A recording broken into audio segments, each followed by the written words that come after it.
If you open your phone today, you are likely to see a tidal wave of glowing screens, flashing charts, and headlines claiming a political candidate has an overwhelming chance of victory. When we see numbers that high, our brains make a quick assumption. We assume we are looking at a scientific poll, an official early vote count, or a mathematical certainty. For a voter supporting the underdog, that assumption hits hard.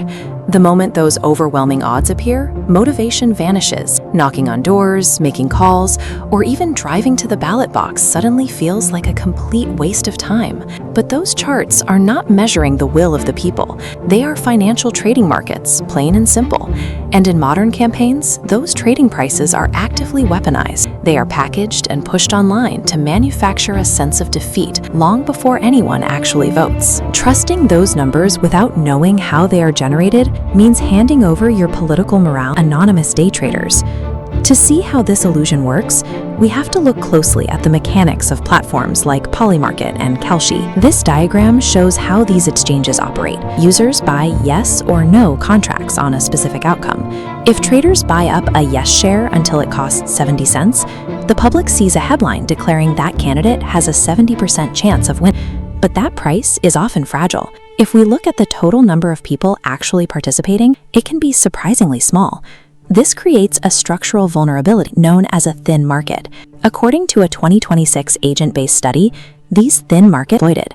A few high-budget traders, often called whales, can dump massive sums of money onto one side of the ledger, forcing the share price and the supposed probability to spike. Within minutes, that engineered price spike is screenshotted, shared across social media, and repeated by political commentators as undeniable momentum. What looks like an organic surge in popular support is often just a temporary math distortion purchased by a handful of wealthy actors. Once that distorted number is published, the human brain is highly susceptible to its pressure. We naturally gravitate toward the bandwagon effect, the deep psychological urge to join the winning side or abandon a perceived loser. When a voter scrolling their feed is hit with a manufactured win probability, that cognitive bias kicks in. People fold, simply to avoid being on the losing side. The resulting damage to a grassroots campaign is immediate. Volunteers stop making calls, local organizers lose their energy, and overall voter turnout drops. For the people manipulating the market, that outcome is exactly the point.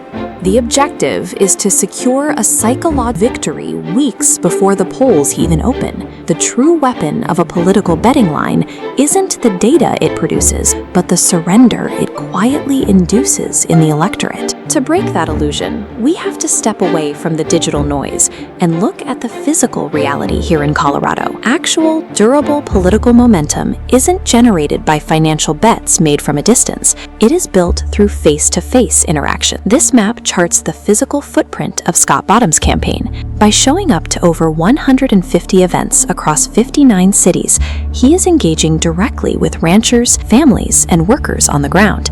That physical organizing translates into real results. At the GOP State Assembly, the grassroots secured Bottom's the #1 ballot position through actual delegate votes, not online odds. Those tangible victories stand in stark contrast to a fluctuating digital trading price that has never knocked on a single door.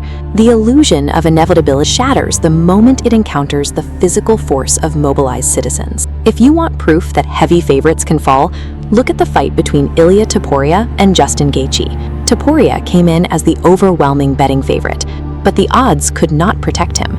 Just as betting lines don't step into the octagon to fight, prediction markets do not step into the booth to cast ballots. Odds are not votes. Markets are not ballots. Coloradans have the power to reject this manipulation. When you physically show up to the ballot box, your single vote overrides any online prediction. The most historic upsets happen the exact moment everyday people stop listening to the odds, ignore the pressure to give up, and actually show up to decide the election.